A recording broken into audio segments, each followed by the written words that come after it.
Segment of the show for today. The topic is health and the real estate market in the state of Tennessee. And of course, the attorney Reddick has already given us some information relative to the real estate market in the state of Tennessee. And now let us see if we can say something about health and perhaps later on some additional information in reference to some of the things that you're doing, Attorney Reddick. Okay, sure. Well, you know, there's this health care bill. It's will be debated intensely.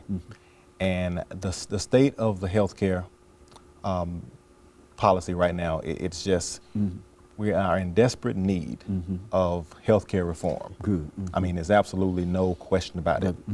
And when I look at and I think about what the president is trying to do, and there's so much opposition, you know, to what he's trying to do, because whenever you are taking on the powers, you know, that be the insurance companies, there is going to be tremendous opposition, you know, because obviously for there to be a public option, which allows for a healthcare marketplace, you know, for individuals to have choice and small businesses to have choice.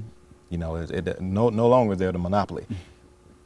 What you receive is extreme opposition to that, and that's what the president is going through.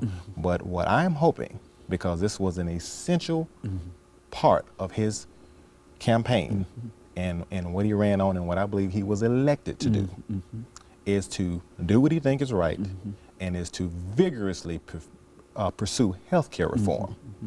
And I believe that it is going to happen in some form. Whether or not he gets all of what he wants, I don't know, but I believe that the majority of what he wants, he will, because it's about to come to a vote. And just want to say a little bit about the process in the Senate, because there is this reconciliation that would entail pretty much going ahead and bringing it to a vote with 51 senators. You wouldn't have the 60. You wouldn't have the requisite 60.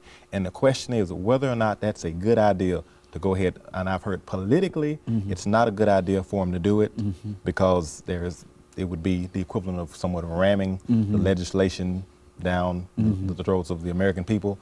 But you were elected, you know, I said you, President Obama, was elected, and one essential part of your platform was health care reform, along with bringing the troops back, but that's something, another story.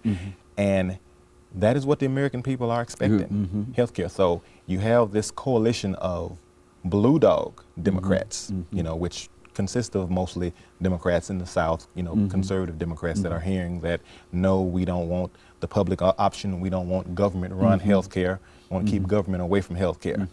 But my belief is that if some version of health care is not passed, that 2010 is going to be a lot more reminiscent. It's going to be very reminiscent of 1994 when you had Newt Gingrich and Republicans to come to power on the contract on America.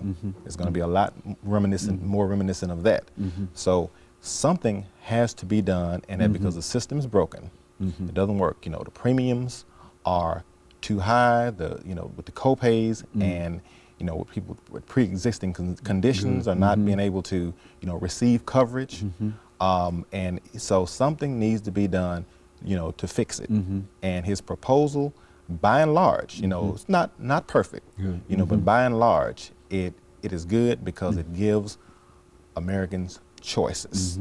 You know, there are tax exemptions for, you know, small businesses, and it requires employers to provide the insurance coverage for their employees, so they will be covered, and that's a benefit. So all in all, on balance, you know, it is a good program, and what he was elected to do is to pass health care reform, and if President Obama and the Democrats cannot get it done, then it shows, I think, the American people that you can't govern. So the opposition, the biggest argument is that, no, you don't need to do it. And for those of you that support it, you're going to pay a big political price at 2010. I think they understand that if it's not done, that the Democrats will pay a huge political price at the polls in the midterm elections. So you think the American people are ready for some kind of health reform? Do you think that's general? Do you feel that? I mean, that's the way I feel. I feel that something has to be done. Yes. Yeah, and whether it's this bill, somebody will have to pass some kind of legislation dealing with health, because so many people are without health care. I mean, without insurance, without whatever, and et cetera. So very good. And uninsured and underinsured. You have people that do not have sufficient coverage with their insurance as well.